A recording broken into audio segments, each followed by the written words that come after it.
বাগানের ফ্রেশ সবজি দিয়ে আজকে আমরা রান্না করে নেব মাছ। তো চলুন পুরো ভিডিওটি লাস্ট পর্যন্ত দেখতে থাকুন। তো আসসালামু আলাইকুম সবাইকে, আশা করছি সবাই অনেক বেশি ভালো আছেন। তো আমি এইগুলো দিয়ে আজকে মাছ রান্না করতে যাচ্ছি। তো মাছগুলো বাজার থেকে বাবা এনেছিল। তো এগুলাকে আমি এখন ভালো করে পরিষ্কার করে কেটে কুটে এটিকে ধুয়ে করে রেডি করে নিব। তো সকাল সকাল যে মাছটা পাওয়া যায় এটা অনেক বেশি ফ্রেশ থাকে, তাহলে এইগুলো দিয়ে আজকে আমরা রান্না করে নেব ঝোল। তাহলে আমরা আমাদের বাগান থেকে প্রথমে বিন এনে নিয়েছি, তারপরে আবার গিয়েছিলাম, গিয়ে বাগান থেকে টমেটো পেকেছিল ওইগুলো আনলাম। তারপর পুরো বাগানটা ঘুরে ঘুরে একটু আপনাদের দেখানোর চেষ্টা করেছি, ভালো লাগলে প্লিজ জানাবেন। তো টমেটোগুলো আমরা পেরে নিলাম। তো এখন আমরা নিয়ে নিব বেগুন। তো সবগুলো সবজি নিয়েছি। এখানে আমরা পেঁয়াজ গাছও লাগিয়েছিলাম, তো পেঁয়াজের ফুলগুলো অনেক বেশি সুন্দর লাগছে।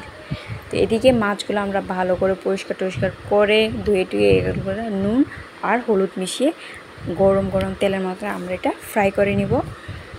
তো সবগুলোকে এইভাবে ভেজে নিব,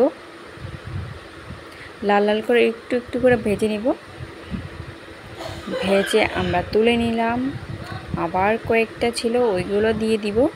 দিয়ে এখন আমরা যা যা সবজি এনেছিলাম ওইগুলোকে ভালো করে পরিষ্কার করে আমরা একটু লবণ হলুদ দিয়ে আমরা তেলে দিয়ে দিব। সবগুলোকে আমরা হালকা করে ভেজে নিব।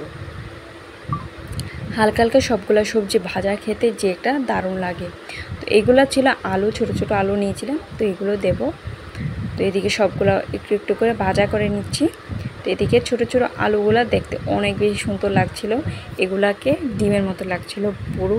তো এটাকে আমরা লবণ হলুদ দিয়ে ভালো করে ফ্রাই করে নিব তেলের মধ্যে, একটু হালকা হালকা করে ফ্রাই করব সবগুলা। তাদেরকে আমরা টমেটো একটু ফ্রাই করে নিব।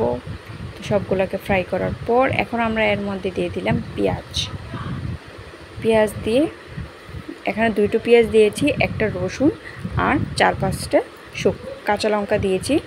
দিয়ে এর মধ্যে 1 চামচ লবণ, 1 চামচ হলুদ, 1 চামচ মরিচ গুঁড়ো, 1 চামচ ধনিয়া গুঁড়ো দিয়ে এটাকে ভালো করে আমরা দিয়ে দিব। এর মধ্যে আমরা পুরো জিরে দিচ্ছি না, কারণ জিরেটা মাছের মধ্যে আসে না, ভালো লাগে না, তাই আমরা এগুলো দিয়ে ভালো করে এগুলোকে তেল ছাড়িয়ে নিব।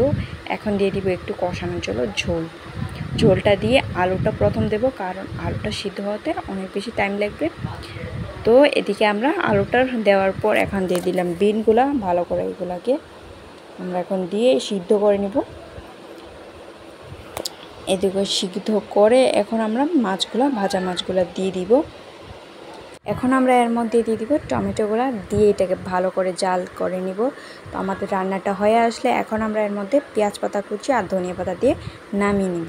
তো এখন এটা পুরো খাওয়ার জন্য রেডি হয়ে গেছে। তো আজকে এই পর্যন্তই। আমাদের ভিডিওটি ভালো লাগলে লাইক কমেন্ট শেয়ার করবেন, and thank you for watching.